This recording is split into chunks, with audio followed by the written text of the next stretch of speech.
Match reaction, Manchester United 0, Liverpool 3. Your reaction to that game? Well, my reaction to that game is being thrashed by Liverpool is never a nice thing, especially when you're at home to Old Trafford. And mark my words, I'm going to be brutal here. We was thrashed. Liverpool beat us today, and they played within themselves, giving the ball away. United, time after time, they were going to get punished. How many times do we see that? Even when we win games, we give the ball away. Yes, I'm going to be brutal here now. Casemiro, he's finished. I've been telling you, his legs have gone. We've seen what happened the last 6 months of last season. He's finished. He's too slow. It was coming. You could see we had 20 minutes of that first half, but time and time again, they were giving the ball away. They were clinical. They were straight on Man United's midfield.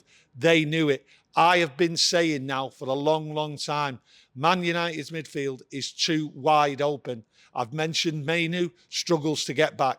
So when Bruno keeps giving the ball away in that first half, Mainu's caught out. He's struggling. Casemiro gives the ball away. Next thing you know, you've got Martinez and De Ligt facing them, the Liverpool attack coming at us, cut us open. It's an embarrassing defeat, but it's brutal, and these things got to go on. Erik Ten Hag will take the criticism and rightly deserves it, because we all know that midfield was poor. Ahmad came on. He came on late, and he actually touched the ball more times than any forward in the penalty box. We never got the ball to the forwards. I did say we need to get the ball over the top and behind Liverpool. It never happened. The passing was poor. It was too slow. They kept intercepting it, and away they go. Liverpool played within themselves and could have thrashed us by more. And it is a thrashing what we took to get today.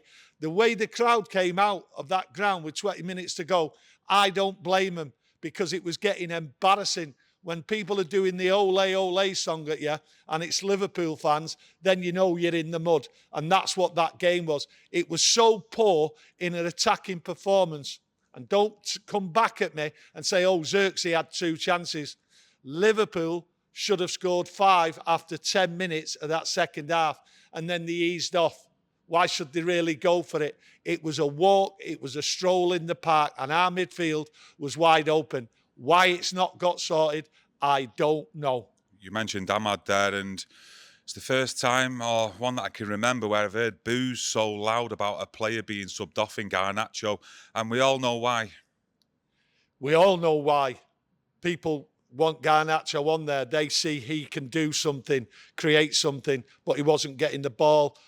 I didn't say, I don't think he had a bad game, but we all know why the boos were there, and it was Rashford. He didn't produce anything. Now, people might turn around and say, oh, he didn't get the ball.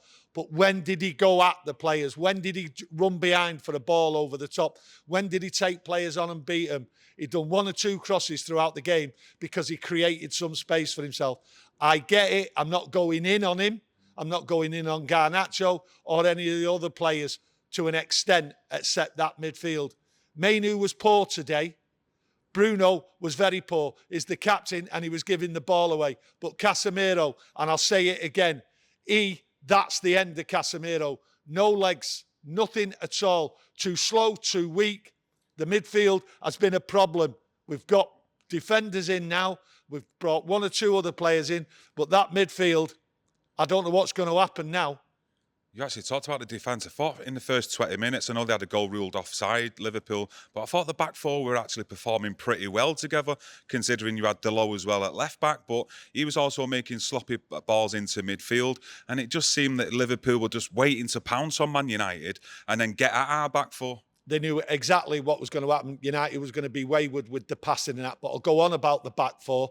What Erik Ten Hag wants, he wants 2 full-backs to overlap and go down there, and that's the tactics what they played.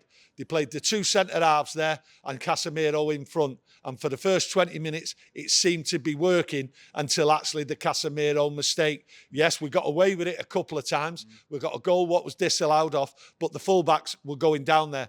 But once they actually scored the goal, that was it. United's midfield just collapsed. And Casemiro, see that? Mentally, not there. Absolutely not there. He's finished. His legs can't do it anymore. The brain and the legs aren't working. And you've seen it on the pitch. And Erik Ten Hag just took him off. He must have felt pity on him and said, you ain't going to turn this round. Now, he's an experienced player. And he got brought off because he knew he wasn't going to turn it around, and then brought on the young Collier. And I'm saying nothing about Collier because he's a young lad, straight in there, 2-0 down, suddenly 3-0 down. What's Collier supposed to do? Absolutely, there is some big decisions going to be made here, and they're going to be ruthless. And Ten Hag has to be ruthless, because I've just listened to Gary Neville, and he's ruthless on Erik Ten Hag. He's saying he's got to turn it round by Christmas, or he's out. And many of yous out there will be saying the same, and we will be looking at Erik Ten Hag now to see if he can turn it round. Now, there's a couple of weeks out. There's no panic here. As I see it, there's no panic. There's time to work on it. It is Liverpool, remember, but they looked a class above us, and they looked so in control once they'd gone in front, and United looked so weak up top. No doubts at all, Liverpool were class today. But you look at our results against them last season, 2 draws and that FA Cup win. We've played them in the 3rd game of the season, and we look like we've gone backwards to me. But I want to know your opinions on that. We should have at least gone forwards where we were in the game for large parts, and we've not been like that today. No, we wasn't. It was just the first 20 minutes. I think it's same again, the mentality. Once Casemiro made the mistake, they got the goal. I think everyone realised it's coming again here. Casemiro's not going to turn it round. But Bruno didn't help. The midfield was very, very poor today. They didn't do the job proper. They didn't create. They were slow. They were doing passes what was too slow, and Liverpool intercepted it. Everyone could see that, and I'm mystified by it. But it was embarrassing today. But the reality is, some players out there, time's up. Poor point as well is you hardly feel coming out after the game thinking that their goalie had much to do as well. Well, he had nothing to do. He had nothing to do. It was poor. The forwards never got the ball, right? And the wingers and that really didn't create opportunities when they got the ball. And their goalkeeper, well, that just tells you what's going on. If you're not really putting Liverpool's goalkeeper under pressure, how do you expect to win a game? But when the ball is not being passed proper by people who should know better, then we got everything we deserve. I am so happy that we come away with a 3-0 defeat at home, because I am telling you now, that could have got worse, could have been 6, could have been 7, and Liverpool eased off. Yeah, I'm going to end it there. Not a great day for Manchester United. Get your thoughts and opinions in the comments, and we'll be up later with another video from Webby. Thank you.